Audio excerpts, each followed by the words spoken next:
Bonsoir à tous et bienvenue au 19h de la télévision de Burkina. Voici les titres de CSPS, Centre de santé et de promotion sociale pour les populations de Houndé dans le Tui. Des infrastructures pour rapprocher davantage les populations des soins de santé. Coût total de ces réalisations inaugurées ce 1er février, plus de 200 millions de francs CFA. Et puis élan de solidarité à l'endroit des personnes déplacées dans la province de Oué, 5 tonnes de riz, d'autres produits alimentaires et des effets d'habillement. Voici le don remis par les commerçants de la ville de Bobo-Dioulasso, un geste qui vise à soutenir ces personnes qui vivent des moments difficiles. Le conseil municipal de Gorom-Gorom dans le Noudalan fait le bilan de sa gestion de l'année 2019.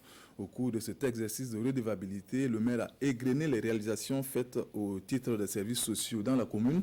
Il a en outre été question de la présentation du budget gestion 2020. Plus de détails avec Seydou-Zon. Le conseil municipal de la commune de Gorom-Gorom rend compte de sa gestion au titre de l'année 2019. Et face à la population, le maire Ibrahim Aktaï présente les réalisations faites dans les domaines de l'éducation, de la santé, de l'emploi et de la culture. Selon le maire, les réalisations sont au-delà des engagements pris en janvier 2019 par son conseil municipal. Au niveau central, le président fait tout ce qu'il peut pour que la situation soit éradiquée. Et au niveau communal, c'est vrai, nous vivons dans cette situation. Néanmoins, par la grâce de Dieu, nous arrivons à travailler et nous arrivons à investir. Nous arrivons, c'est sûr que beaucoup de gens seront surpris des réalisations que nous avons faites.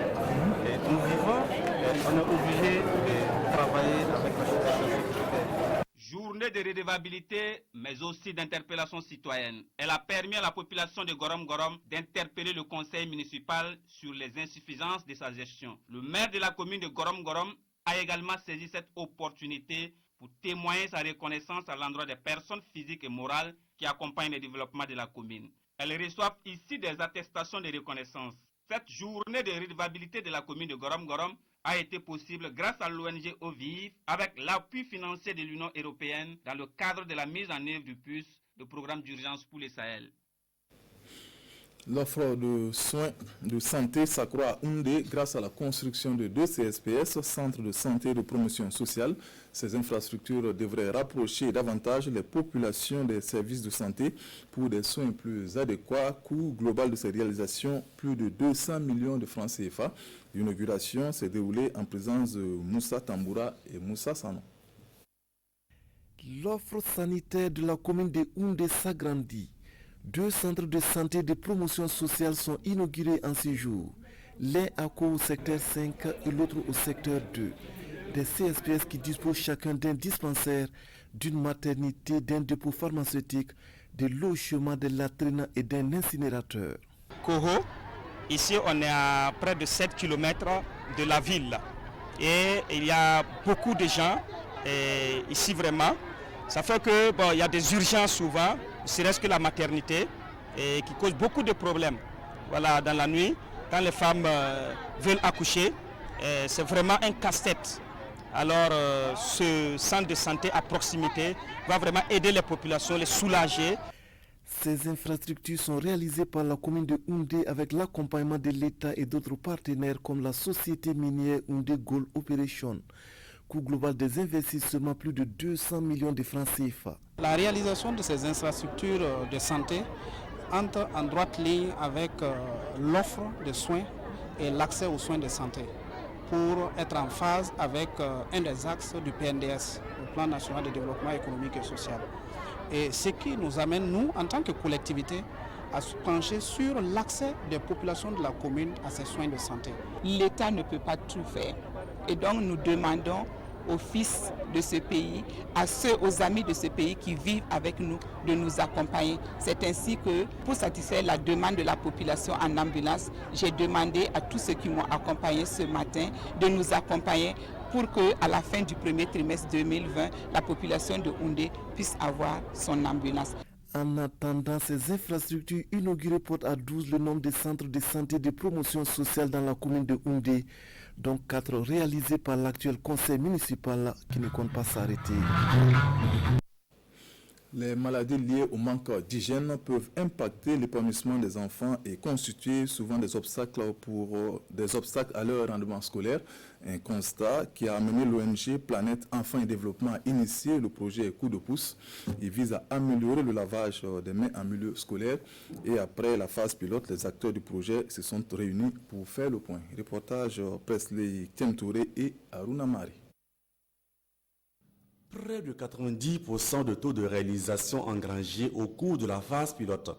Les indicateurs du projet Coup de pouce sont ouverts en 11 mois d'intervention. Coup de pouce est un projet de Planète Enfants et Développement centré sur le lavage des mains dans 10 écoles de Gourmand. L'approche vise à lutter contre les maladies liées à l'hygiène en milieu scolaire.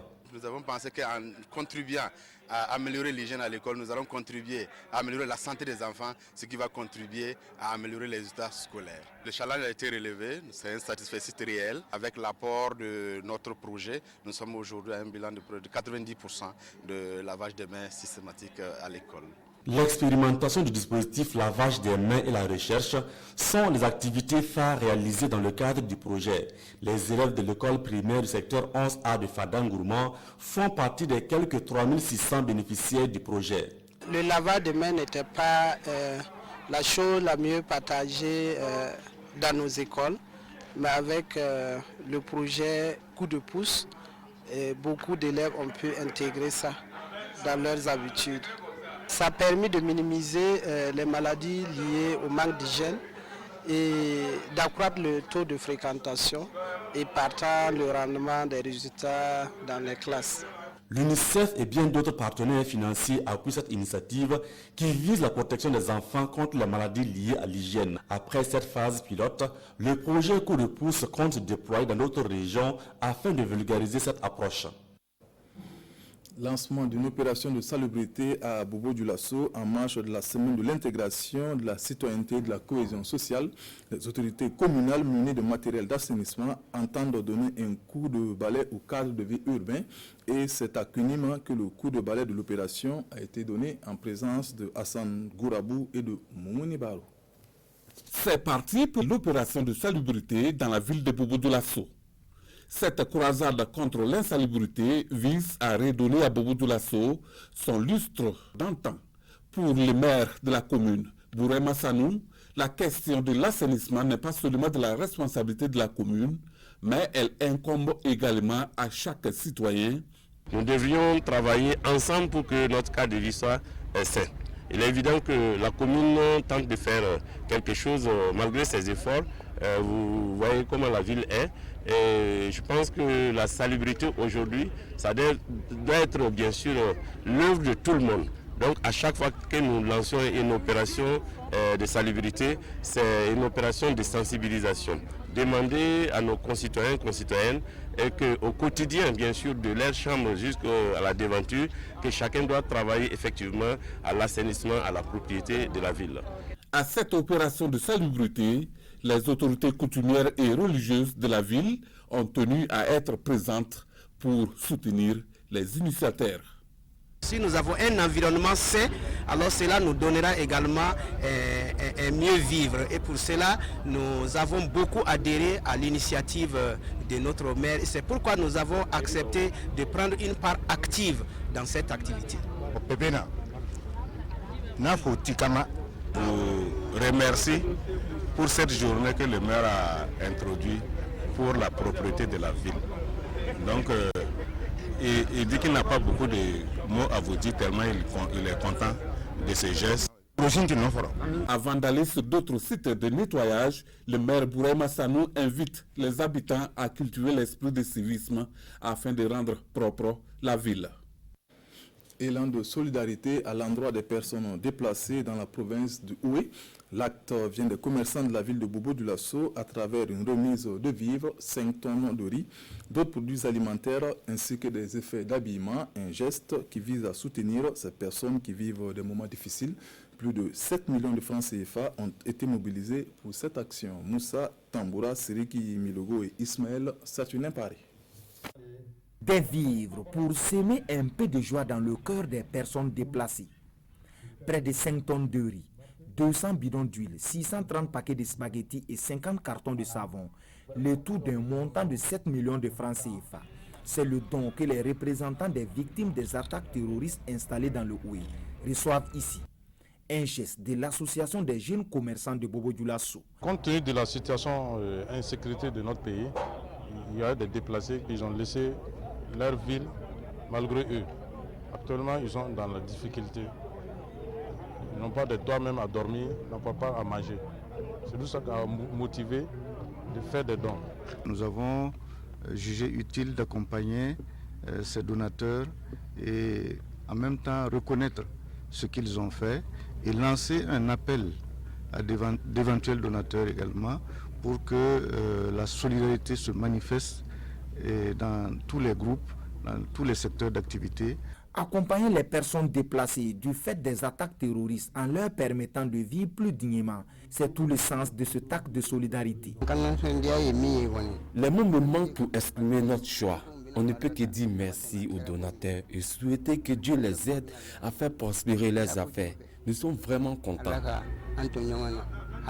Les donateurs traduisent ainsi leur adhésion à l'appel du gouvernement de soutenir les déplacés internes. Et le don de ce matin est le résultat d'une quête lancée le 12 octobre dernier en marge de la journée des jeunes opérateurs économiques du Burkina.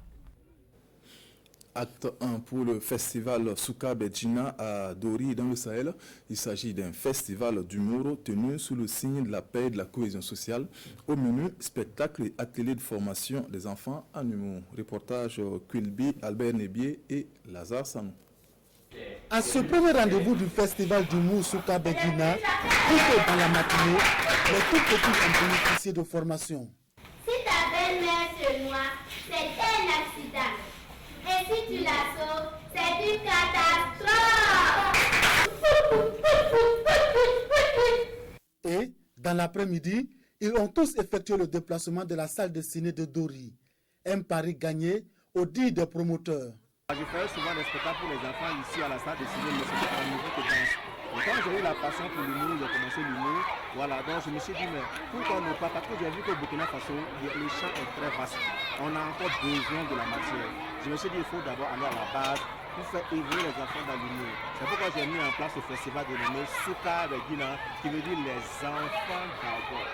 Au regard de l'engouement, je suis satisfait jusqu'à je peux danser un peu pour faire plaisir. Voilà. Parce que vraiment, les gens sont sortis, les enfants ont répondu, les parents sont venus, tout le monde a été discipliné, la sécurité nous a accompagnés. Une initiative saluée par les fils et filles de la région du Sahel. Lorsque les responsables, de surcroît des enseignants, trouvent le temps pour faire rire le monde, pour permettre aux gens de décompresser, pour permettre aux enfants de comprendre qu'est-ce que c'est que la vie et que ça montre qu'il y a de l'espoir et c'est une forme de résilience qui est ainsi sémée par ce monde enseignant. Le promoteur de Souka Bedjina entend ainsi faire de l'humour un canal pour le renforcement de la paix et de la cohésion sociale.